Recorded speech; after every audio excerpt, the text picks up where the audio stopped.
আজ আমি হোটেল স্টাইলে কিভাবে সামোসা বানাতে হয় সেটাই তোমাদেরকে দেখাবো। তাহলে চলো হোটেল স্টাইলে পারফেক্ট ভাঁজটা সামোসার আর যেভাবে সামোসা তৈরি করতে হয় সেটাই তোমাদেরকে দেখাই। চলো সামোসা তৈরি করতে কি কি লাগছে দেখাই তোমাদেরকে আগে। এখানে আমি সামোসার মশলাটা করার জন্য একটু হলুদ গুঁড়ো, একটু ঝালের গুঁড়ো আর একটু ধনিয়া গুঁড়ো নিয়েছি। আর এখানে সামোসার ডোটা তৈরি করার জন্য আটা নিয়েছি। তোমরা আটা বা ময়দা যেটা খুশি নিতে পারো। তারপর দেখো এখানে অনেকটা পরিমাণ পেঁয়াজ কুচি করে নিয়েছি আর লঙ্কা কুচি করে নিয়েছি। পেঁয়াজগুলো এভাবে কুচি করে নিতে হবে যেন মোটা মোটা দানা না থাকে। তারপর নিয়েছি সাদা তেল, আর এই বাটিতে আরেকটু ময়দা নিয়েছি বা আটা যেটাই বলো তোমরা, সেটা নিয়েছি। একটু মিডিয়াম সাইজ ডো করব, মানে একটু পাতলা পাতলা ধরনের হবে সামোসাটা যাতে আটকে থাকে সেই জন্য। তারপর নিয়েছি লবণ আর নিয়েছি একটা ডিম। সামোসার ডোটা বানানোর জন্য আমি এই যে আটাটা নিয়ে নিয়েছি, এর মধ্যে সামান্য একটু লবণ দেব, আর কিছু দেব না। এখন আমি অল্প অল্প করে জল দিয়ে ডোটা খুব সুন্দর করে মেখে নেব। ডোটা এমনভাবে মাখা হবে যেন খুব নরমও না হয়, আবার একেবারে যে শক্ত হওয়া তাও যেন না হয়।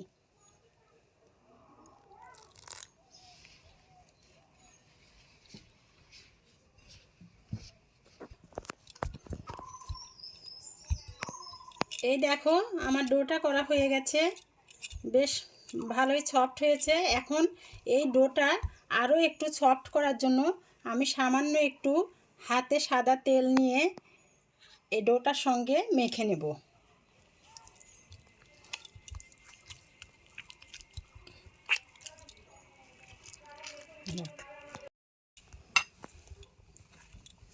এই দেখো বন্ধুরা, কি সুন্দর একটা সফট ডো তৈরি হয়ে গেল। এভাবেই তোমরাও ডোটা বানিয়ে নেবে। একটু তেলের হাত দিয়ে, খুব বেশি যে তেল দিতে হবে তা না, একটু সামান্য তেল দিয়ে এরকমভাবে মেখে নিলেই একটা সফট ডো তৈরি হয়ে গেল। এখন আমি এই ডো থেকে ছোট ছোট করে লেচি কেটে নেব।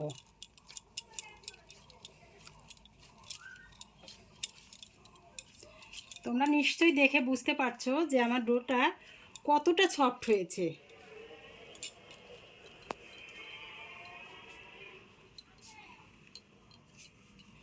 এই দেখো আমি এতটুকু পরিমাণ করে আটা নিয়ে ছোট ছোট করে লেচি কেটে নিচ্ছি। এরকমভাবে যে কয়টা লেচি হয় আমি কেটে নেব। এখন আমি এখান থেকে একটা একটা করে লেচি নিয়ে একটু ময়দা নিয়ে খুব পাতলা করে রুটি বেলে নেব। কতটা পাতলা করে আমি রুটিটা বেলি তোমাদেরকে দেখিয়ে দেব।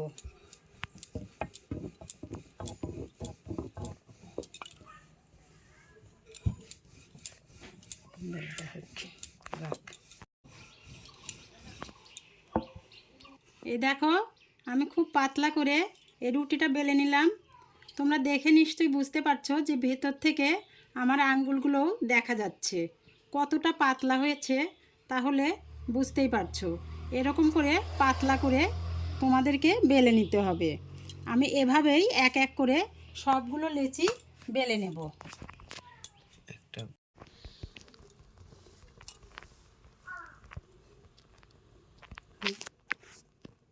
এই দেখো বন্ধুরা, আমি এক এক করে সবগুলো রুটি বানিয়ে নিয়েছি। খুব পাতলা পাতলা করে কিন্তু বেলতে হবে, আবারও তোমাদেরকে বলছি।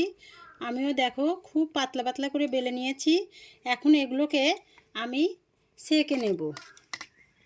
এজন্য চুলাতে একটা তাওয়া বসিয়েছি, একটা একটা করে দিয়ে আমি এগুলোকে এপিট ওপিট করে ছেঁকে নেব। খুব বেশি ভাজতে যাবে না, শুধু একটু এপিট ওপিট করে ছেঁকে নিলেই হবে।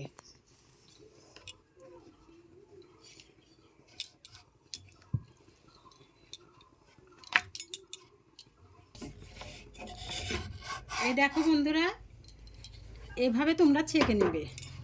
এই দেখো রুটিটা কত পাতলা হয়েছে দেখছো, আমার হাতটা পুরোপুরি দেখা যাচ্ছে। আর কিভাবে ছেঁকে নিয়েছি সেটা বুঝতেই পারছো তোমরা। ঠিক এভাবে তোমরা রুটিগুলো ছেঁকে নেবে। আমি এভাবে একটা একটা করে প্রত্যেকটা রুটি ছেঁকে নেব।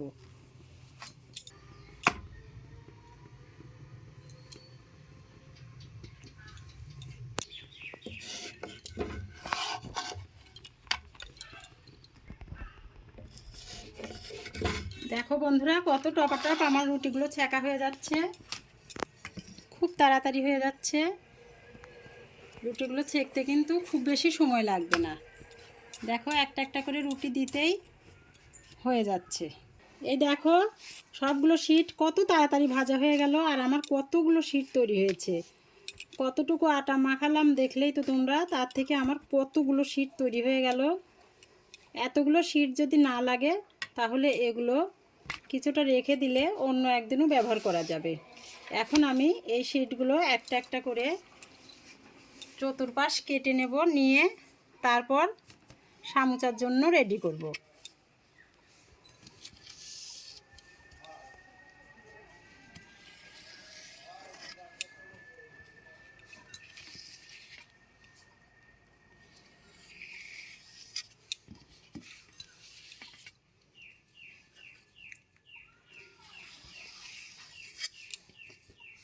এই দেখো কি সুন্দর কেটে নিয়েছি। এখন এটাকে মাছ বরাবর কেটে নেব।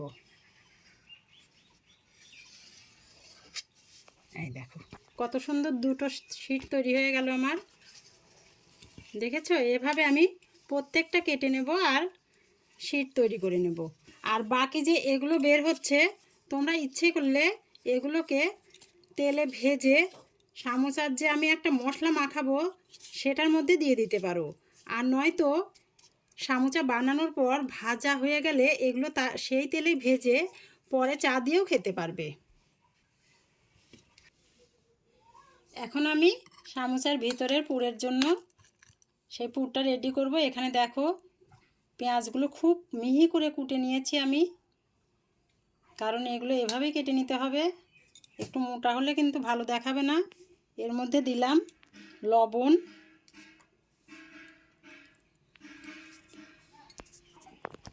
আর এই যে সামান্য সামান্য মশলাগুলো নিয়েছিলাম এগুলো সব দিয়ে দিলাম।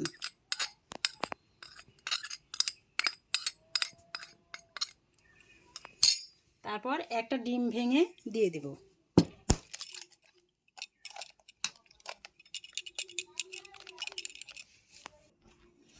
এখন একটা চামচের সাহায্যে এটা মেখে নেব। আমি এই পুরটা আগেই করে রাখতে পারতাম, কিন্তু কেন করিনি জানো? এই যে এর মধ্যে যে আমি এখন লবণটা দিলাম, আর লবণের সঙ্গে পেঁয়াজটা যখনই পড়তো তখনই পেঁয়াজ থেকে লবণ পড়ে জলটা ছেড়ে দিত। আর জলটা যদি ছেড়ে দিত তখন আমি সামোচার মধ্যে পুরটা ভালোভাবে দিতে পারতাম না। এই জন্য এটাকে আমি পরে বানিয়ে নিচ্ছি, কারণ আমার আটার শিটগুলো তৈরি করতে তো অনেকটা সময় লেগেছে। আর এই সময়ের মধ্যেই এই লবণটা পেয়ে পেঁয়াজগুলো একেবারে জলটা ছেড়ে দিত।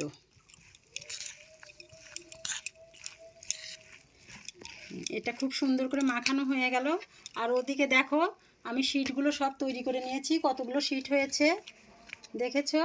এখন আমি একটা একটা করে সামোচা বানিয়ে নেব। আর তার জন্য আমাদেরকে আরও একটি কাজ করতে হবে। আমি এখানে 2-3 চামচ আটা নিয়েছি, আর এটার মধ্যে একটু জল দিয়ে একটু গোলার মতো তৈরি করে নেব।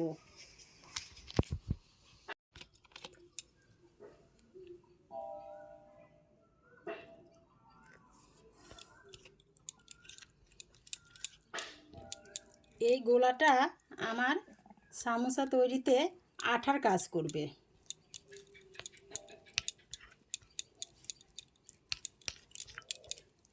তোমরা দেখতে থাকো এটা দিয়ে আমি কি করি।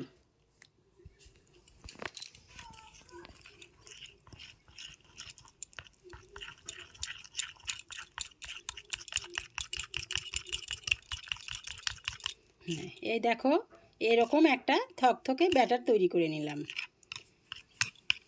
এখন আমি সামোসাগুলো তৈরি করে নেব। এই দেখো আমি তোমাদের সামোসাটা বানানোর পারফেক্ট ভাঁজটা দেখিয়ে দেই। এভাবে ভাঁজ করলাম, তারপর এখান থেকে একটু এই গোলানো আটা নিয়ে এখানে দিয়ে দিলাম। এখন আমি এই ভাঁজটাকে উল্টিয়ে ঠিক এভাবে দেব, এভাবে দিয়ে ওর সঙ্গে লেগে যাবে। এই দেখো, তারপর এখানে একটা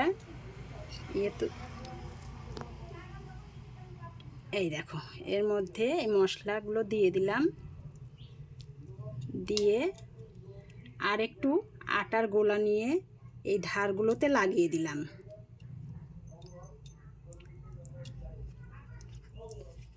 এখন এটা এভাবে ভাঁজ করে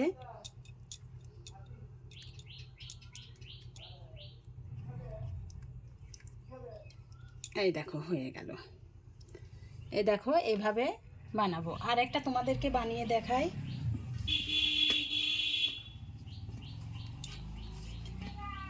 এইভাবে একটা ভাঁজ দেবে, তারপর এখানে আটার একটু গোলা লাগিয়ে নেবে, ঠিক এইভাবে পেঁচিয়ে এই আটার গোলার সঙ্গে এটা লাগিয়ে দেবে, তাহলে ওটা খুলবে না। এখন এর মধ্যে এই পুরটা ভরে নেবে।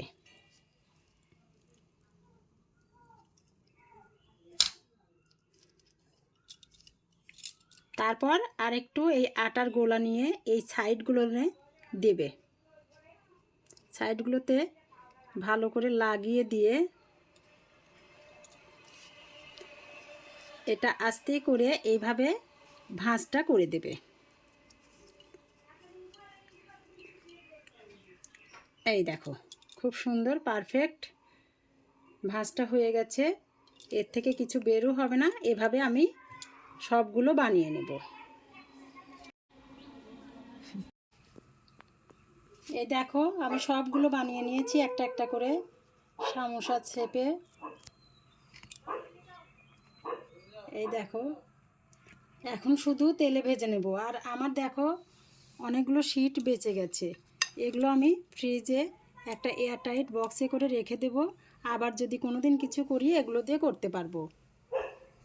চলো তাহলে দেখো, আমি আগে থেকেই কড়াইয়ে খানিকটা তেল বসিয়ে দিয়েছি। আমার তেলটা গরম হয়ে গেলে আমি আস্তে আস্তে একটা একটা করে ভেজে তুলব। তেলটা দেখো গরম হয়ে এসেছে। এখন একটা একটা করে আমি তেলের মধ্যে যে কয়টা আটে সে কয়টা দিয়ে দেব।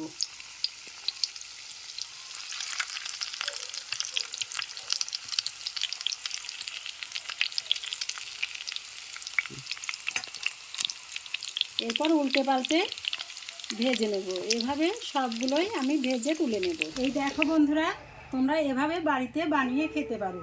আর এটা বাচ্চাদের যদি দাও বানিয়ে, তাহলে তো খুবই ভালো।